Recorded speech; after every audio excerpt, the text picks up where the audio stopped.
Assalamualaikum warahmatullahi wabarakatuh and a very good evening I bid to everyone. Okay, so this week our group will present on a question explain four procedures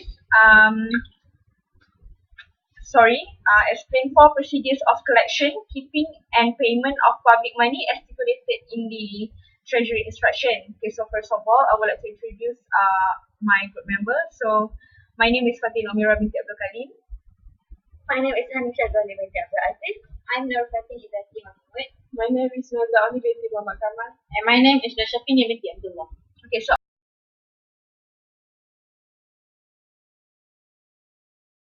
I will start. First of all, what is public money? So, as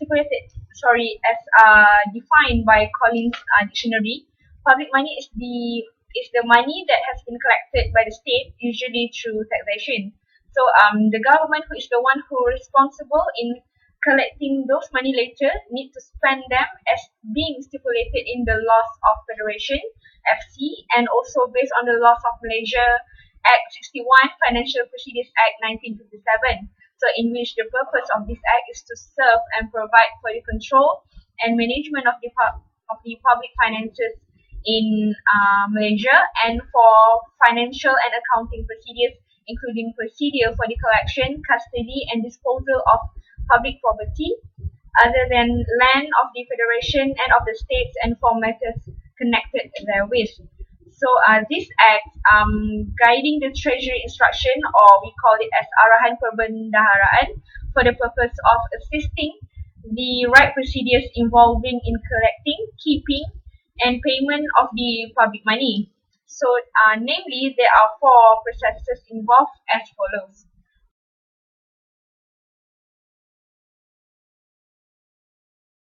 So first of all, before we collect the money from public, the first procedure that involved in collecting, keeping, and payment of the public money as been stipulated under the treasury instruction is the collecting procedures and issuance of receipt. All revenues and money raised or received by the federation shall be paid into and formed in one fund called the Federal Consolidated Fund, except for the zakat collection, nature, treasury, or similar Islamic religion as stipulated under Article 97 of the Federal Constitution of Malaysia. So the types of payment made by the public are by payment through counters. So it's the first. Second is the payment by post, and third is payment by online. So by the payment made through counters, for example, a payment made by a patient in a hospital counter, it needs an official receipt in which at least two officers are required to issue the receipts as according to the Arahan Perbendaharaan section 70 clause A. But if the payment made through machine, fixed payment printed on the receipt with the permission of the accountant general must be made. Okay, so for the postal payment, the procedure is almost the same as the counter procedure, but it is not using an automated machine. Thus, it requires an officer to issue a receipt along with his signature, and that receipt is being kept in the record in the registration list. So while that, the last one is payment through online, which is based on the internet-based portal where it direct debit from the customer's saving account. Okay. So for example, online payment gateways such as the financial process exchange, or known as FPX, and via MasterCard or Visa credit to pay for property tax or even an education loan, such as tabung amanah pinjaman penuntut Pulau Pinang, where the student made the payment at the state government. So however, there are still some restriction made, such as according to the amendment of receipt, which is prohibited, and which is amendment of receipt is prohibited, and damaged receipt should be cancelled and stored. So then, the original receipt and copies thereof shall be submitted for audit. Okay, so that's all.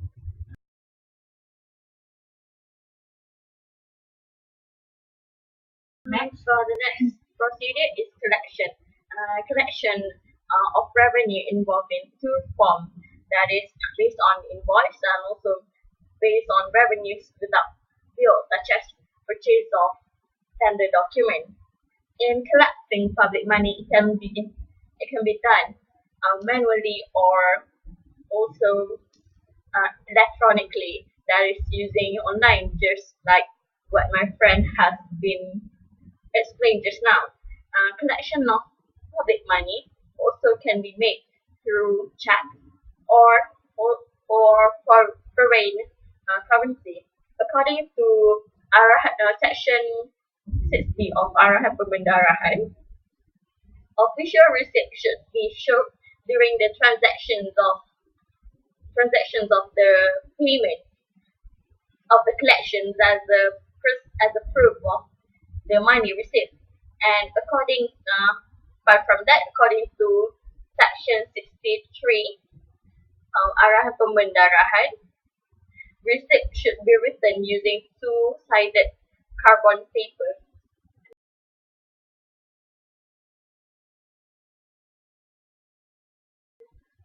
Okay, thirdly is the payment of the public money.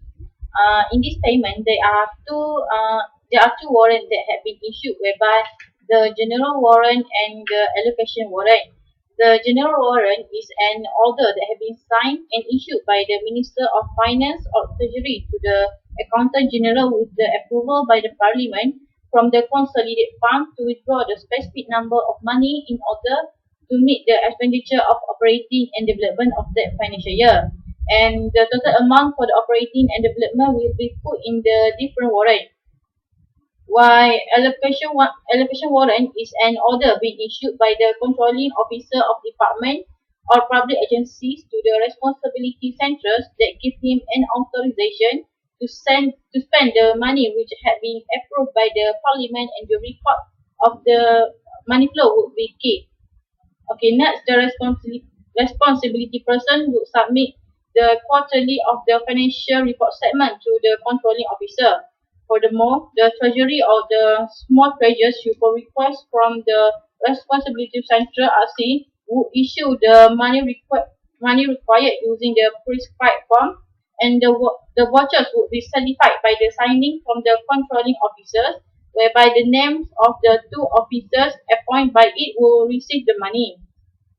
In order for the proposed payment is right, every request needs to be accompanied with the list receiving the money or the vouchers and being properly certified, while the officer in charge shall keep the request pending the complete voucher to perfection return.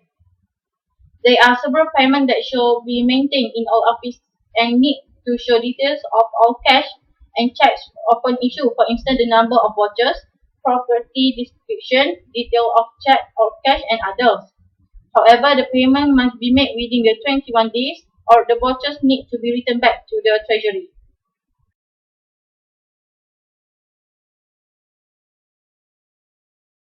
Okay, last but not least, the last point is administration. Administration is the officer is perform their financial obligation to ministry. According to section 55 in Arahan Pembendaraan state that administration have responsibility to collect all the public money that should be accepted of under their direction. Keep it safe and responsible if the account under their jurisdiction are not correct.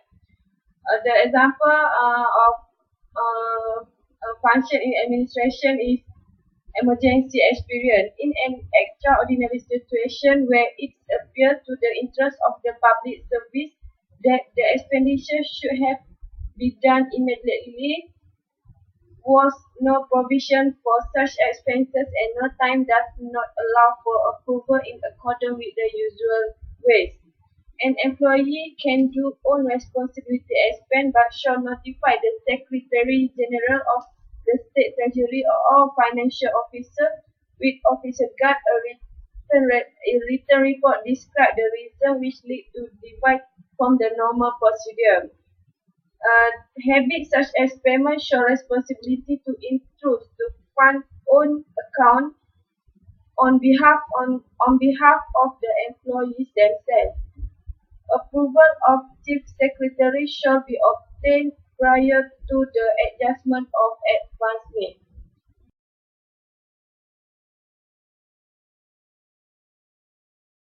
Okay, to conclude our presentation for today, actually all the procedures of collection, keeping and payment of public money, which are stipulated in Treasury instructions, which is starting from issuance the receipts until auditing, are very important, as they are responsible in facilitating the managing process of national finance. This is as to make sure that they can be done in an effective way. As we know that the rules of Treasury instruction itself has to provide us with the guidelines to manage the national finance or government money in a correct way. Okay, that's all from us. Thank you. Thank you. Okay lah. Dah. Okay,